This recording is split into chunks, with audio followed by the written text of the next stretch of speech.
MP अजब है, MP गजब है। इस खास प्रोग्राम में हम सरकार की खामियों को उजागर करते हैं, जिससे उनकी कुंभकर्णी नींद खुल सके और आम जनता की समस्याओं का समाधान जनता को मिल पाए। तो आज के इस एमपी अजब है, एमपी गजब है प्रोग्राम में आज हम बात करते हैं उमरिया जिले की, जहां उमरिया में भू माफियाओं के हौसले इतने बुलंद हो गए हैं कि अब वह सरकारी जमीनों में कब्जा करने के बाद आदिवासियों की जमीनों के साथ साथ अब मंदिरों की जमीनों को भी नहीं बख्श रहे हैं।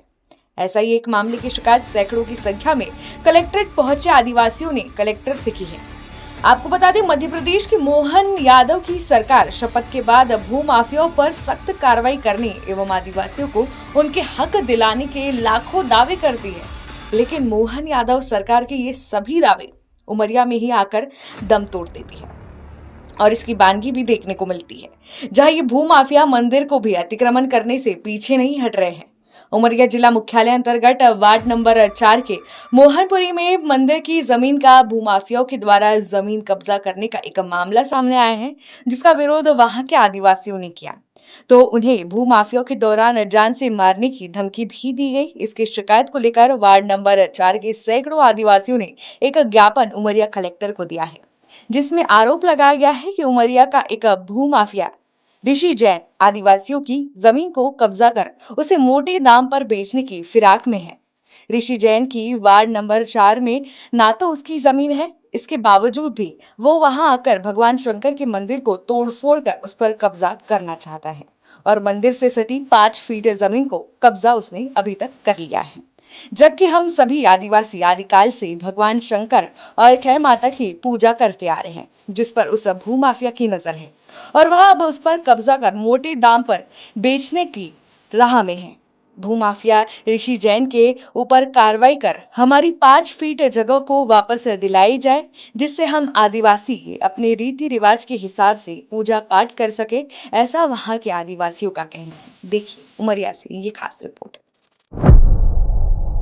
उमरिया जिले के उमरिया मुख्यालय में वार्ड क्रमांक 4-5 के आदिवासी समाज आज कलेक्टर साहब को ज्ञापन देने आया था। समस्या ये थी कि खेर माता मंदिर जो है सदियों से पूरी सदियों से लगभग 100 साल से खेर माता मंदिर है, जिसके आदिवासी पद्धति के तहत पूजा पाठ करता है, अपने तीज त्योहार साल में मनाता है। वहाँ पर शिवलिंग भी है, त्रिशूल गड़ा हुआ खेर माता और शेर भी था। अब ऋषि जैन जिनकी ना वहाँ पर जमीन है ना वहाँ के रहने वाले हैं, आकर धमकी देते हैं कि आप वहाँ से शिवलिंग हटाओ। मेरा आप लोगों से कहने का मतलब कि शिवलिंग जब हमारा 100 साल से वहाँ पर खेर माता मैया है, तो हम शिवलिंग को क्यों हटाएं? हम तो अपने प्रांगण में बना रहे हैं और वो भी हम नया निर्माण काम नहीं कर रहे। जो हमारा खेर माता मंदिर 100 साल पहले से बनी थी, जो रोड और नाली बनने के कारण मंदिर नीचे हो गई और उसका फर्श चिटक गया, फट गया।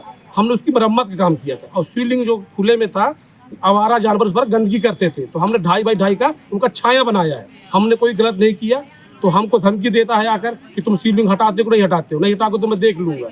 मेरे घर में आकर धमकी दिया, वीडियो भी मेरे पास है, फोटो भी मेरे पास। मैंने इसी विषय को लेकर पूरे आदिवासी समाज आक्रोश में था, कलेक्टर साहब को ज्ञापन देने का काम किया कि हमारे साथ अन्याय हो, हमको 5 फीट जमीन जो हमारी तोड़ी गई हमको वो भी दे, जहाँ हमारा रसोईया था, जहाँ हमारा भंडारा कार्यक्रम हुआ करता था, और हमारा जो पीछे दीवार खड़ा करने के लिए आदेश करे कलेक्टर साहब कि आप छाया छा सकते हो, टीना वगैरह छाया छा सके, आप जवाब हो सकते हो। हमारे सिर्फ 2 ही मांगे वहाँ पर, और इसी जन हमारी जमीन पर न आए, जब वहाँ का न उसके पट्टा है न वहाँ का मालिक है, तो वहाँ बिल्कुल न आए। जनता क्रोश में कोई अपनी घटना अगर घट जाती है तो प्रशासन इसका जिम्मेदार होंगे। ऋषि जैन कौन है? ऋषि जैन उमरिया के रहने वाले हैं, जो आदिवासियों की जमीन खरीदते हैं सस्ते दाम पे, उसको महंगे दाम पे बेचते हैं। मतलब कुल मिलाकर जमीनों के दलाल हैं और इनका गरीबों को जमीन खरीद फरोख्त का काम चालू है। हमारे जो उमरिया जिले के वार्ड नंबर 4-5 है, उसमें इनका परंपरागत आदिवासी का देवी स्थल है। आज जो मड़िया बनाए हैं, उस मड़िया में लोग पूजा पाठ करते हैं और 20 तारीख को शायद इनका पूजा पाठ कुछ कार्यक्रम है। और उस पूजा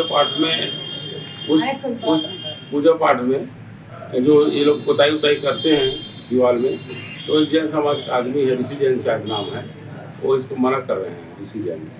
और चूँकि परंपरागत पीढ़ी दर पीढ़ी ये लोग करते आ रहे हैं वहाँ पूजा, तो शायद उससे आने जाने और पुताई उताई और उनका त्रिशूल जो लगा हुआ है देवी का, उसको डिस्टर्ब कर रहे हैं हम लोग। ये लोग मांग कर रहे हैं कि साहब हमको जो परंपरागत है इसको डिस्टर्ब न किया जाए और 20 तारीख से हमारा जो त्यौहार है उसको मना दिया जाए। सर इनका कहना है कि वो अवैध तरीके से अतिक्रमण भी हाँ, कर अब रहा इसको मैं कलेक्टर साहब के पास प्रस्तुत करूंगा और जो भी खसरा नक्सर देख के फिर जो निर्णय होगा वो निर्णय हो जाएगा और इनको अवगत करेंगे। डीसी जैन की विरुद्ध कई शिकायतें ऐसी आती सर अवैध हाँ हाँ ठीक है, तो अब उसको अब देखना पड़ेगा और चूंकि ये परंपरागत है और इनके ऋषि जैन का क्या उसमें हक है इसको भी देखना पड़ेगा। कई जमीनें आदिवासियों